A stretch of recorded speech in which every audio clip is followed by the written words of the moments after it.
snapdragons to get added to our community bouquet. Morning, Sally. And if anybody's wondering, that clock is fast. Good morning. Welcome to All Souls. It's been a fabulous, interesting morning of people arriving early, I think, maybe because of the rain. And it's been lovely to see the bouquet gather here and the bouquet of friends and maybe visitors gathering. We'll find that out in a second. So my name is Karen Ethier-Waring, and I want to welcome you to summer services.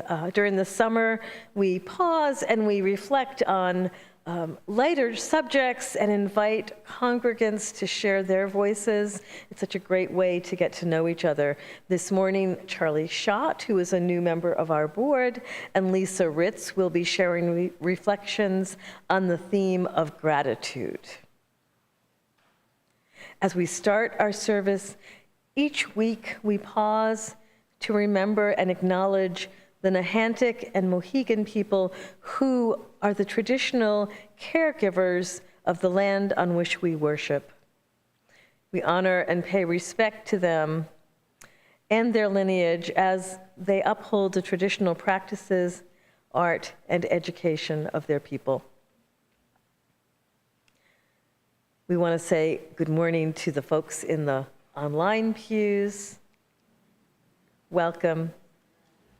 And welcome all. Welcome to All Souls, where all souls are welcome.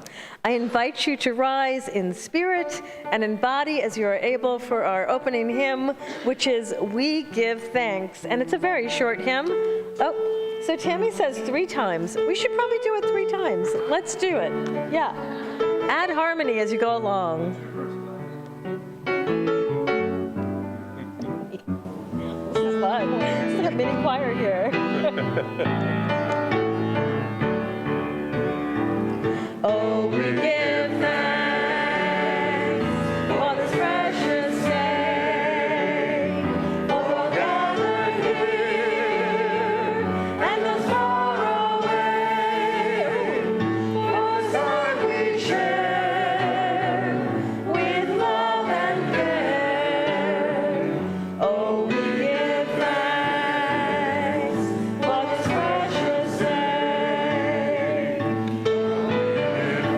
Oh, we give thanks for this precious day.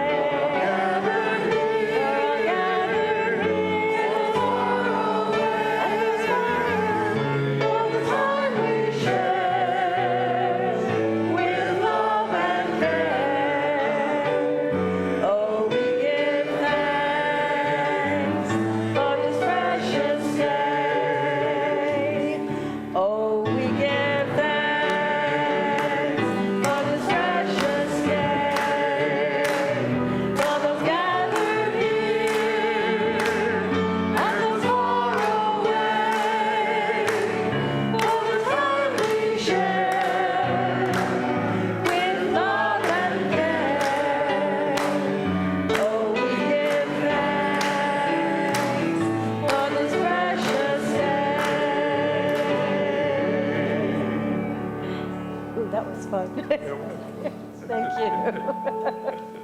The choir surrounded me. So it is traditional here at All Souls to take some time to greet each other, often very exuberantly, although still with elbows. But before you start to mingle, we'd like to greet any guests or visitors this morning. If you're here for the first time and are willing, please raise your hand.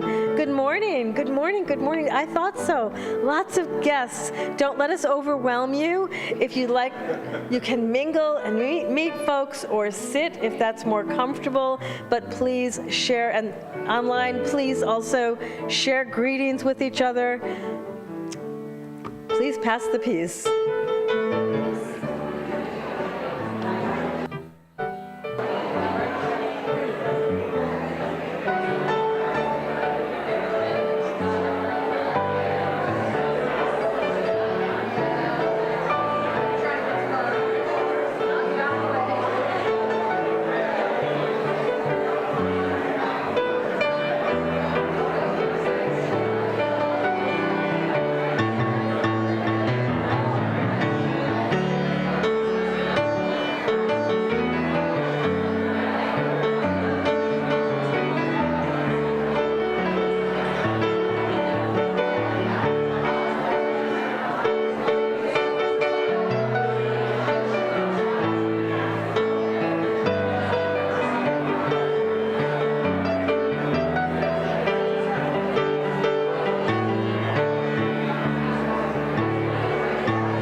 Charlie Schott will help us light our chalice today.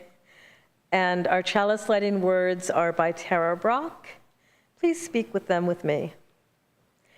Gratitude is like breathing in, letting ourselves be touched by the goodness in others and in our world.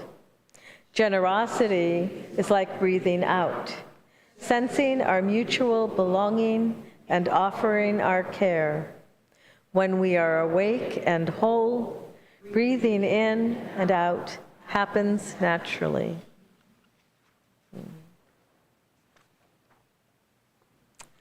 And this morning we light a candle that represents our gratitude for the sacred design of the natural world, but also represents our concern for the communities who have been impacted by flooding and extreme heat in these past weeks. May the candle's flame remind us to be diligent in the care of this planet, and may we, in the words of Thich Nhat Hanh, walk as if we are kissing the earth with our feet. Thank you, Charlie.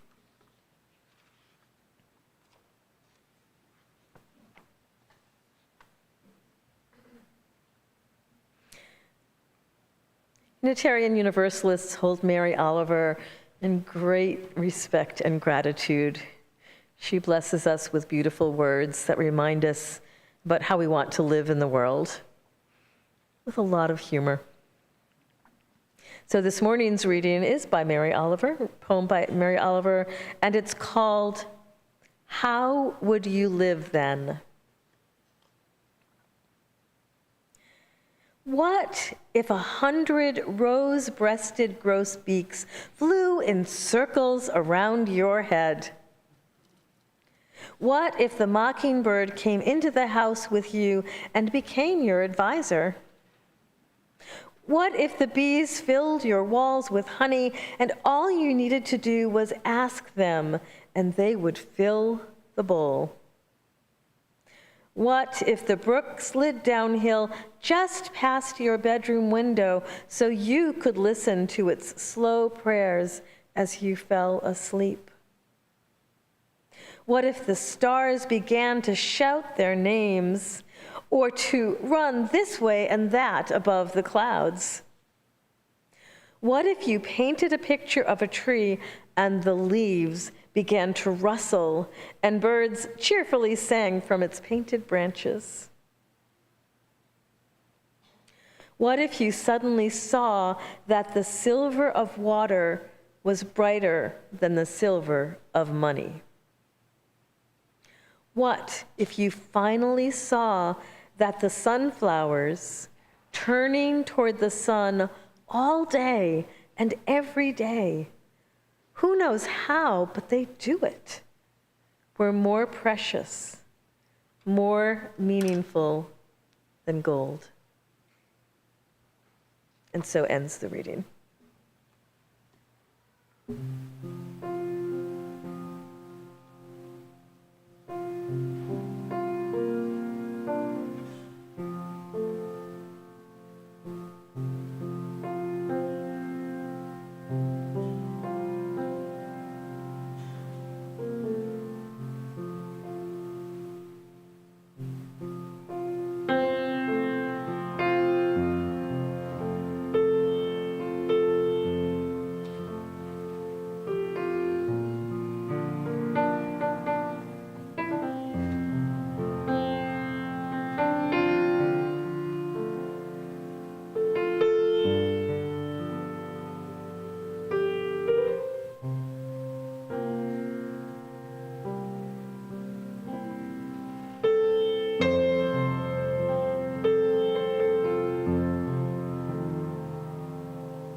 Ooh, thank you, Bill. Good morning. Life, all of it, is a gift. A gift that we have not earned and for which we cannot repay. We've not earned music, flowers, sunsets, rainbows, or much of the rest of beauty in life, which too often we take for granted. Nor have we earned our families, our talents, our education, or all of the opportunities that have been given to us. As we look around the world, we see that we collectively have much more opportunity and wealth than the bulk of humanity.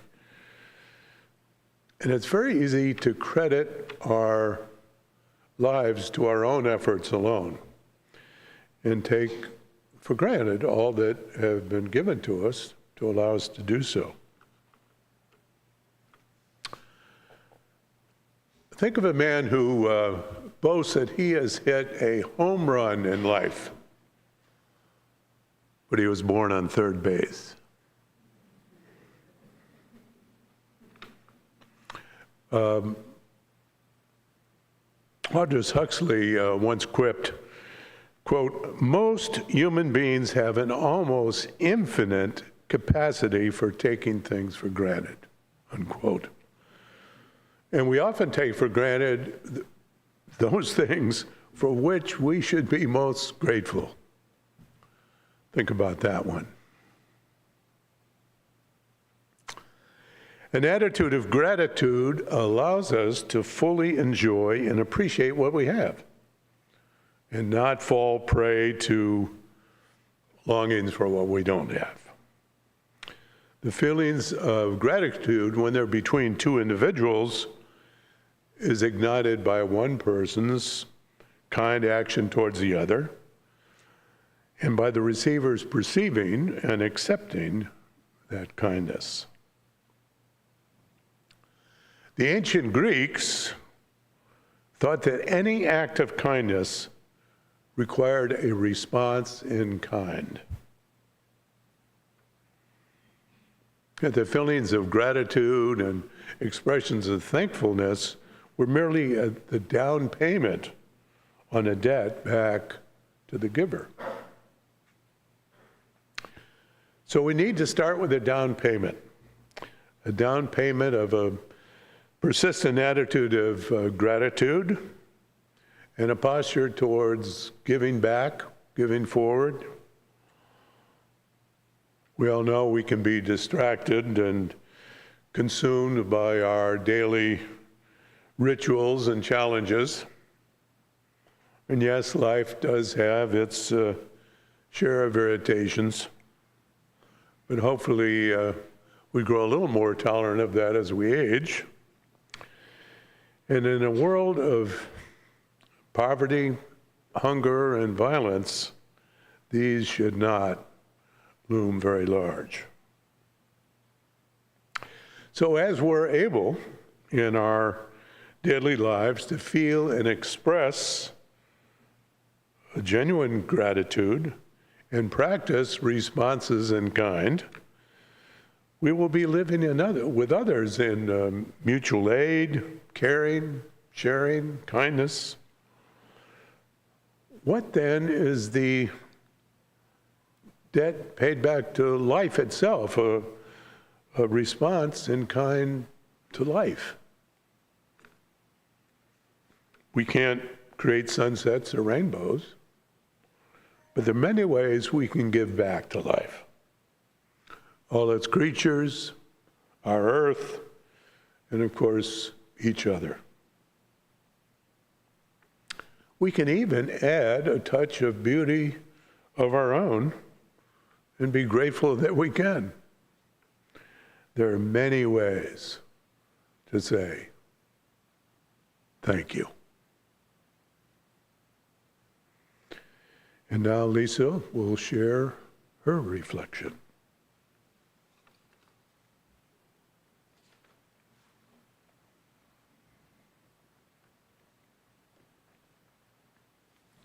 Thank you, Charlie. As usual, a tough act to follow. Life does not always turn out as we hope it would. I guess that's probably an understatement. But in dealing with the disappointment and pain of life, a practice of gratitude can help.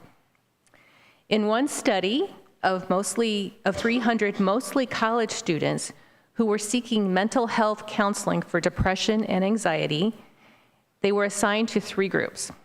The first group was instructed to write 1 letter of gratitude to another person each week for 3 weeks, each day for 3 weeks, sorry. The second was asked to write about their deepest thoughts and feelings about negative experiences. And the third group did not do any writing. Well, what happened? Sort of predictable. The first group, who wrote daily letters of gratitude, reported significantly better mental health for 4 weeks and 12 weeks after the exercise ended. They were able to confirm this with fMRI studies of the brain. So let me repeat.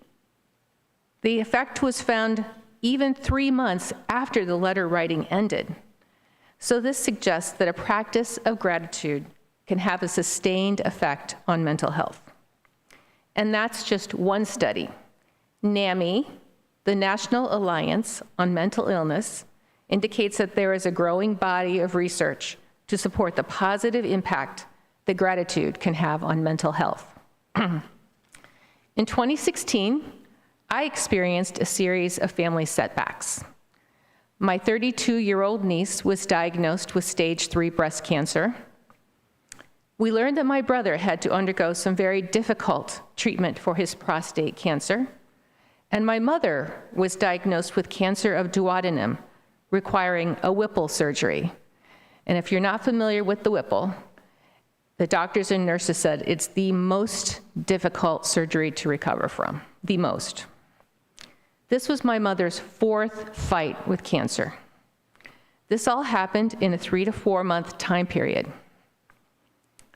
These events, combined with what was happening in the nation, the election of Donald Trump, produced an abiding anxiety in me, a terror that comes on every morning upon waking, ruining the start of every day. To this day, 7 years later, although better, it is not gone, despite my very best efforts in numerous ways. One of the reasons I wanted to participate in this gratitude service is because I needed the motivation to implement a practice of gratitude in my own life. I knew that if I had to speak on it, I would do the research and start the practice, and I have. I'll let you know how it goes. So here is my gratitude for today. Today, I can be grateful that my niece, my brother, and my mom have been treated and continue to be healthy, active, and cancer-free 7 years later.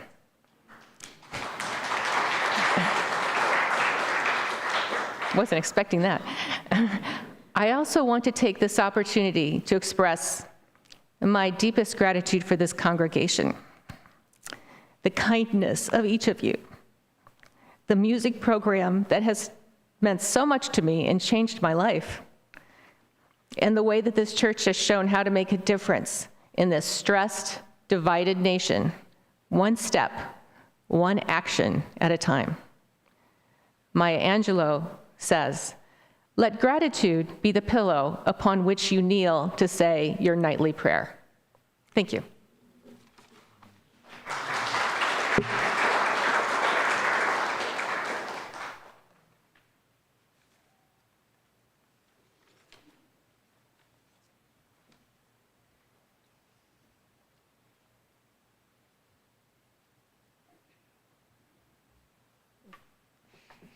Amen and thank you. Thanks to both of you. Beautiful reflections. We've come to the point in the service where we offer our own gratitude and support of our congregation and our community. Today, the Good Neighbor offering goes to the New London Public Library.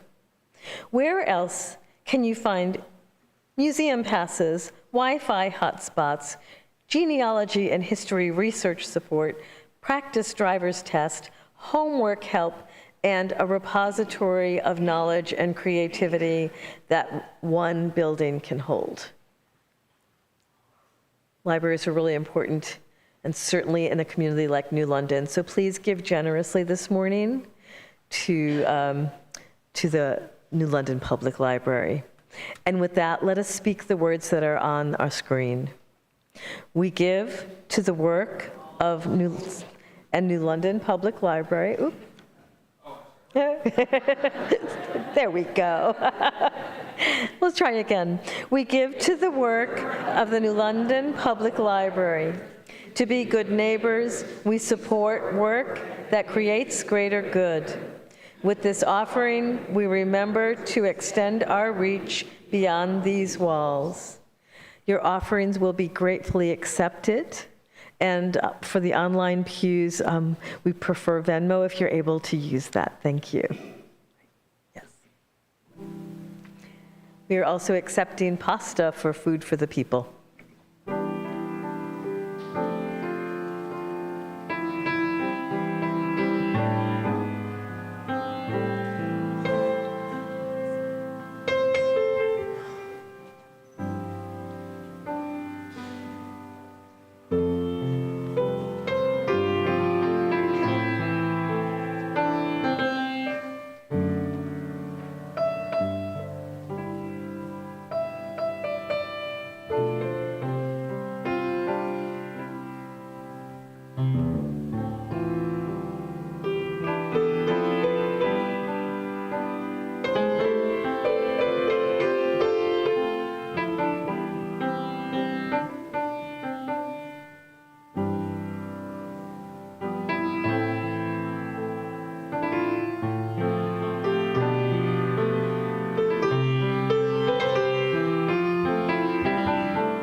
We're trying out all of the chairs, kind of like Goldilocks. They all have their special thing, you know? We've come to, I think, what is the most sacred part of our service, which is witnessing and holding each other in our joys and our sorrows. So in a moment, I'm going to invite folks to come up if they'd like to light a candle that represents a joy or sorrow that you're carrying in your heart. Lisa will meet you with the matches. For those who are in the online pews, you're welcome and invited to share your own joys and concerns, and we'll ask that folks refrain from responding so that it will be easier to read. And the circle is open.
There is always a delay in the chat. So I'm going to pause for a moment. And earlier this week, Mary Drake shared by email asking us to keep in our hearts her niece who is stranded in her mountainside home and all her Vermont friends, neighbors and colleagues who are struggling to clean out, and rebuild their homes, their businesses, and their roads.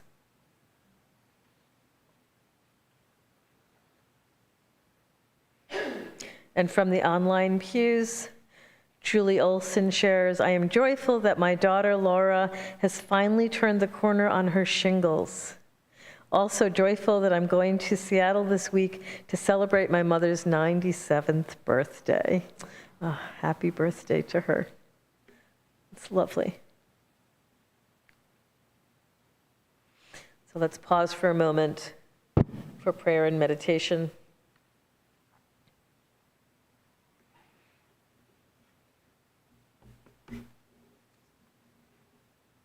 Spirit of life, in all the ways that you are known, felt, and experienced, open our hearts for compassion for those who are negatively impacted by the ordinary and extraordinary events of life and nature. And open our hearts too for joy. Let us hold each other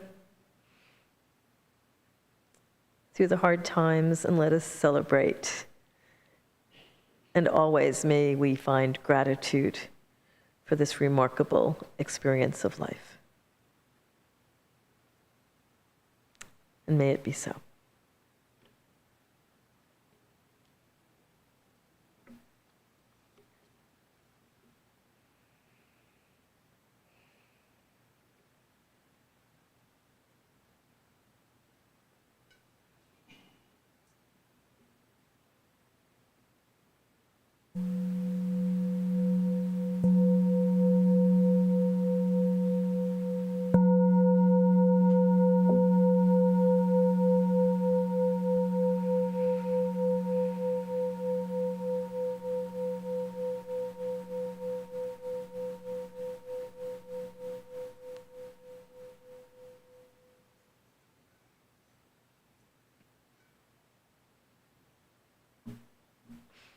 Friends, we've come to the last bits of our service this morning.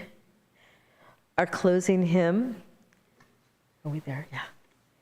Our closing hymn is Blue Boat Home, one of our favorites, and I ask you to rise in spirit and in body as you are able.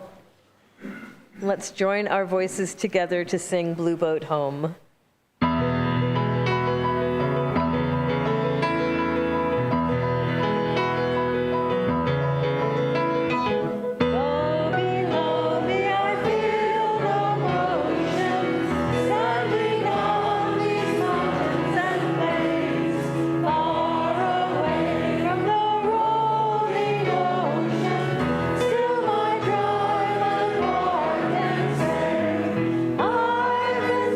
I've been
Lisa will help us extinguish the chalice this morning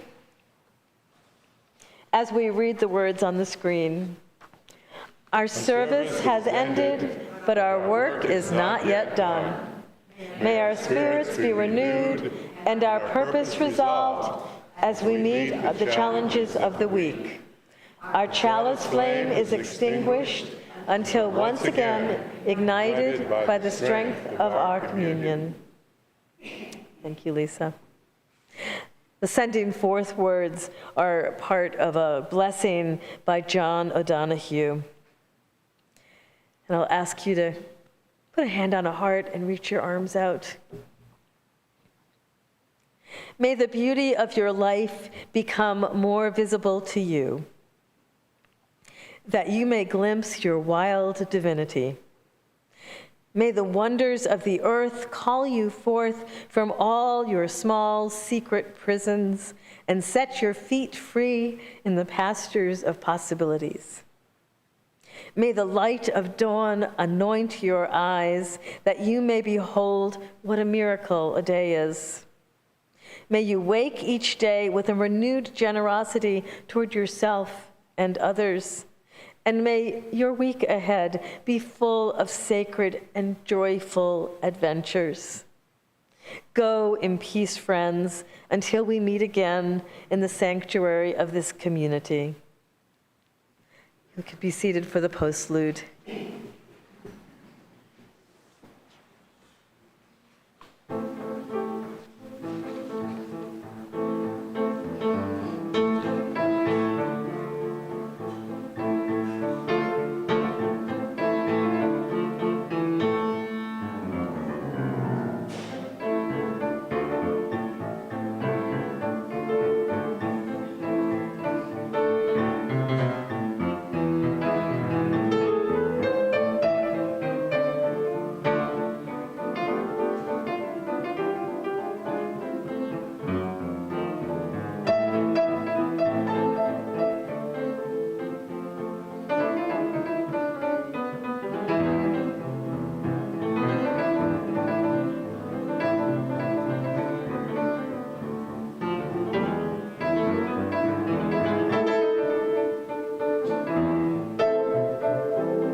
Delightful, Bill. Thank you so much.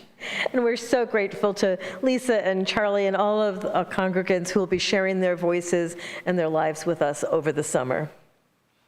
If you're new to All Souls today and would like to learn more about us or Unitarian Universalism, please head over to the welcome table. Kiana, can you just, or Eileen, can you wave the hand? So the welcome table is right there. Jesse, thank you. To learn about us and Unitarian Universalism, or just visit with some friendly folks.